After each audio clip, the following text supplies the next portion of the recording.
क्या पंजाब और डीसी का मुकाबला जो था वो मैच फिक्सिंग था? क्या अक्षर पटेल ने पंजाब वाले मुकाबले में मैच फिक्सिंग की थी? ये सवाल सोशल मीडिया पर पूरे दिन कल से लेकर आज तक तैर रहे थे। आपने भी सोशल मीडिया पर गूगल के जरिए इस खबर को पढ़ा होगा, देखा होगा और जानने की कोशिश कर रहे होंगे क्या अक्षर पटेल ने सच में ऐसी गलती की है? क्या अक्षर पटेल सच में इस तरह की हरकत कर सकते हैं?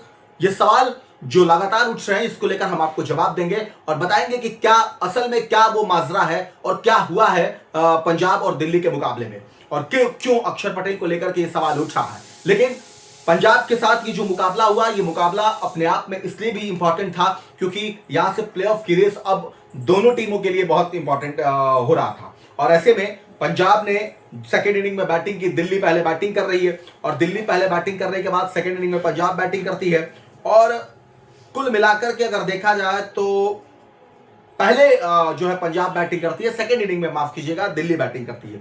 अब कुल मिलाकर के अगर देखा जाए तो डीसी जो है इस मुकाबले को पहले ऐसा लगता था कि नहीं जीत पाएगी, लेकिन जिस तरीके से अक्षर पटेल बैटिंग करते हैं, डेविड मिलर बैटिंग करते हैं और दिल्ली की टीम अपने पुराने रंग में दिखती है, वो दिल्ली इस मुकाबले को जीतती है। और जीतती भी है तो ऐसे कंडीशन में जीतती है जहां से उसकी प्लेऑफ में जाने की उम्मीदें जिंदा हो जाती है। अब आपको एक इसकी पहले जो मुकाबला हुआ था, जो दिल्ली हारी थी, उसमें अक्षर पटेल से जब पूछा गया था तो बोले थे कि अब तो कुछ नहीं हो सकता है, अब आगे देखेंगे, नए खिलाड़ियों को मौका देंगे। और नए खिलाड़ियों को मौका देने का मतलब भी ये हुआ कि डीसी अभी भी उसकी प्लेऑफ में पहुंचने की उम्मीद जिंदा है। बाहर होने वाली टीम एलएसजी और मुंबई है, लेकिन बात हम कर रहे हैं कि क्या अक्षर पटेल ने मैच फिक्सिंग की थी। अब इस पर से पहले हम आपको बात करते हैं कि कल के मुकाबले में, पंजाब और डीसी के मुकाबले में जो हुआ, इस मुकाबले में अक्षर पटेल पर भारी भरकम जुर्माना लगाया गया।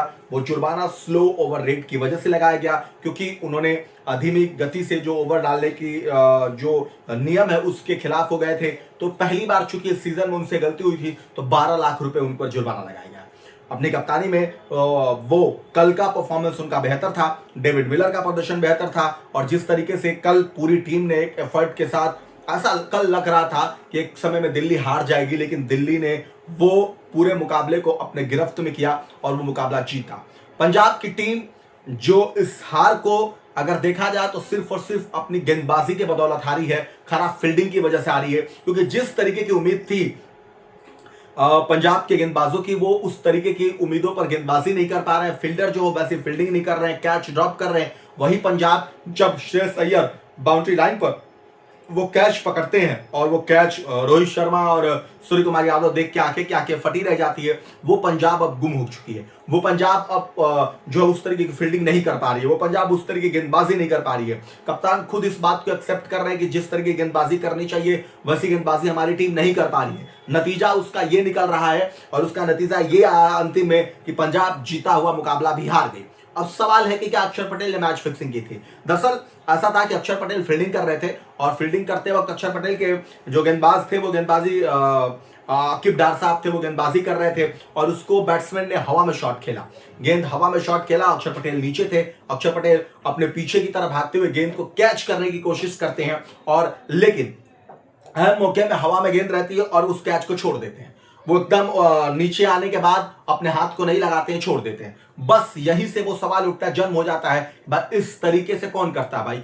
आप फील्डिंग कर रहे हैं, आपके नीचे कैच है, आप उस कैच से लेकर दौड़ रहे हैं, पीछे जाते हैं, नीचे आते हैं, अब आपको हाथ लगा कैच पकड़ना होता है, आप छोड़ देते हैं। इस कैच को छूटने के साथ ही फैंस जो अलग अलग हिस्से में बढ़ जाते हैं। कुछ लोग कहना है कि वो उन्होंने जानबूझ के छोड़ा है, मैच फिक्सिंग की है। कुछ उन्होंने कहा कि वो उन्होंने जो किया है वो समझदारी के साथ किया है, उनको पता था कि ये क्यों कर रहे हैं, वो उसके पीछे रीजन क्या था ये समझना जरूरी। दरअसल ये था कि वो उसके पहले जो गेंद फेंकी गई थी वो गेंद नो बॉल थी और जब अक्षर अगली गेंद जब वो हवा में उन्होंने शॉट खेला तो अक्षर को इस बात का पता था कि अगर ये कैच पकड़ते हैं तो उन्हें आउट नहीं मिलेगा क्योंकि वो फ्री हिट है। इस वजह से वो दौड़ते हैं और उन्हें अपने उंगलियों में चोट ना लगे, इस वजह से उस कैच को पकड़ने का प्रयास नहीं करते हैं, छोड़ देते हैं, नीचे तक आते हैं, छोड़ देते हैं और नीचे जमीन पे गिर जाते हैं, उठा के थ्रो करते हैं।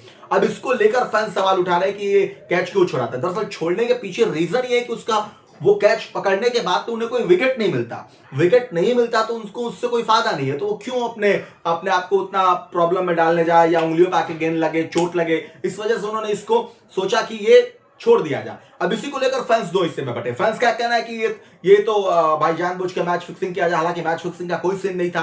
सिंपल सी बात है कि वो नो बॉल था, नो बॉल फ्री हिट था, तो कैच लेने का कोई मतलब नहीं था। दूसरा ग्रुप है वो ये कह रहा है कि समझदारी भरा था कि पता है कि भाई नो बॉल है तो क्यों कैच पकड़ना, उंगलियों को बचाना था, चोट ना लगे इस वजह से बचना था।